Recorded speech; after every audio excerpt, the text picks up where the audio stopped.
Subscribe करें हमारा official YouTube channel और बेल आइकन दबाकर पाएं सभी नोटिफिकेशन।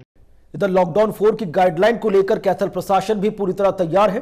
पिछले 3 चरणों में लॉकडाउन के दौरान जनता का पूरा सहयोग मिला।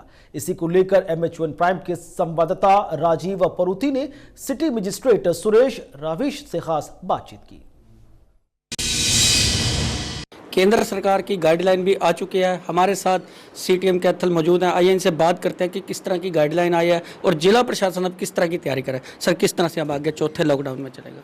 कल देर शाम MHA की गाइडलाइंस जो है हमें प्राप्त हो चुकी हैं और उसमें जो अब की बार इंस्ट्रक्शंस हैं उनमें कुछ चेंजेस की गई हैं। जैसे कि इंटर स्टेट मूवमेंट अब की बार स्टेट्स को छूट दी गई है। अगर स्टेट्स का आपस में तालमेल बनता है तो वो चालू की जा सकती हैं। इसके अलावा कुछ रिस्ट्रिक्शंस जो पहले थी वो एज इट इज़ बनी रहेंगी। जैसे रेस्टोरेंट्स हैं, स्विमिंग पूल्स हैं, जिम्स हैं, हॉल्स हैं, सिनेमा हॉल्स हैं, मॉल्स हैं, वो अभी पूरी तरह से बंद रहेंगे। इसके अलावा शादी वगैरह के जो फंक्शंस हैं उनमें 50 तक की गैदरिंग हो सकती है, या कोई इस तरह का डेथ का जो फ्यूनरल सेरेमनी है उसमें 20 तक की गैदरिंग हो सकती है।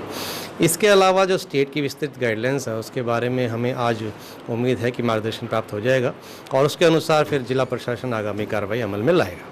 सर, जिस तरह से 3 लॉकडाउन हो चुके हैं, किस तरह की सफलता रही और आगे चौथे चरण में लोगों से आप क्या अपील करेंगे?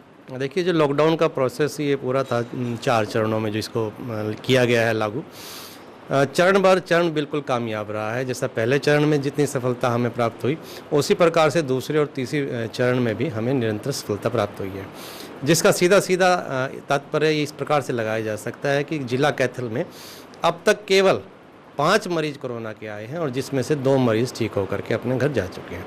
इसके अलावा जो 3 मरीज हैं वो भी एसिम्प्टोमेटिक है और इसके अलावा किसी प्रकार का कोई केस जिला कैथल में नहीं आया है। सर, हरियाणा सरकार द्वारा कुछ योजनाएं चलाई गई थी जो ज़रूरतमंद हैं उनको लॉकडाउन के दौरान उनकी आवश्यकता को पूरा किया जा सके। क्या इस तरह का प्रोसेस अब भी जारी रहेगा?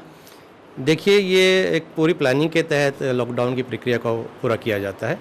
जैसे कि पहले के चरणों में पूरी प्रकार से पाबंदियां थी, पूरी तरह से मूवमेंट पे रोक थी, तो इसलिए आवश्यकता थी कि गरीब ज़रूरतमंद व्यक्ति जिसको किसी प्रकार की ज़रूरत हो, सहायता हो, चाहे अनाज से संबंधित हो, चाहे दवाई से संबंधित हो या किसी प्रकार की भी सुविधा हो, वो प्रोवाइड कराने के लिए हमने विभिन्न टीमें गठित की। 1950 लैंडलाइन नंबर जारी किया और इसके अलावा हमारे जो इंसिडेंट कमांडर्स थे वो फील्ड में रहे ताकि किसी प्रकार से किसी लोगों को कोई दिक्कत ना हो।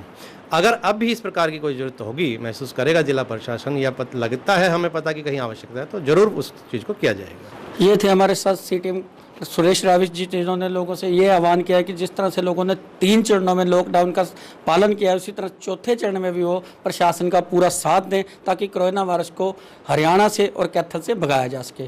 कैथल से कैमरामैन रणधीर के साथ MH प्राइम के लिए राजीव परुथी।